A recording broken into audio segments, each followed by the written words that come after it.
अभी जब आप रैली कर रहे थे जमुई के सिकंदरा में, वहां पर आपके रैली के बाद मैंने कुछ युवाओं से बातचीत की।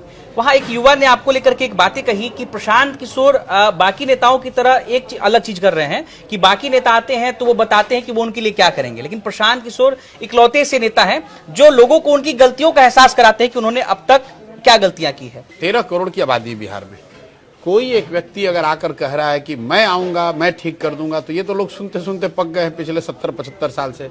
हर व्यक्ति, हर नेता जो आता है यही कहता है हमको वोट दे दो, हम आएंगे ठीक कर देंगे।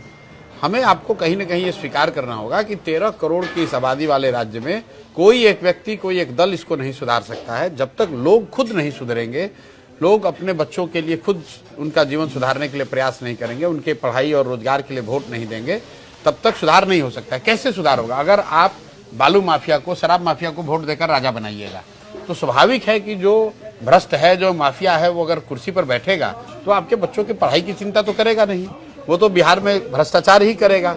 अगर आप सिर्फ जाति के नाम पर वोट देते रहेंगे तो जाति का आदमी तो सिर्फ जाति की ही जहर फैलाएगा।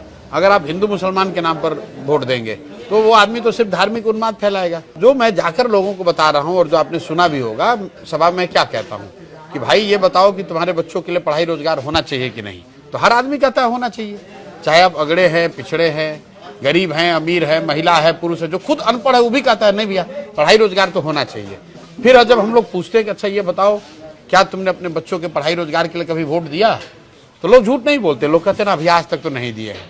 तो ये जो सबसे महत्वपूर्ण बात है कि लोकतंत्र में वोट आप किसको देते हैं, इस पर तमाम चर्चा होती है। महत्वपूर्ण यह है कि वोट किस लिए दिया जा रहा है। वोट आप चाहे किसी को दीजिए। मैं बिहार के नजरिए से भी लोगों को बताता हूं कि इसी बिहार में लोग 5 किलो अनाज के लिए वोट दिए हैं तो 4 किलो अनाज मिल रहा है।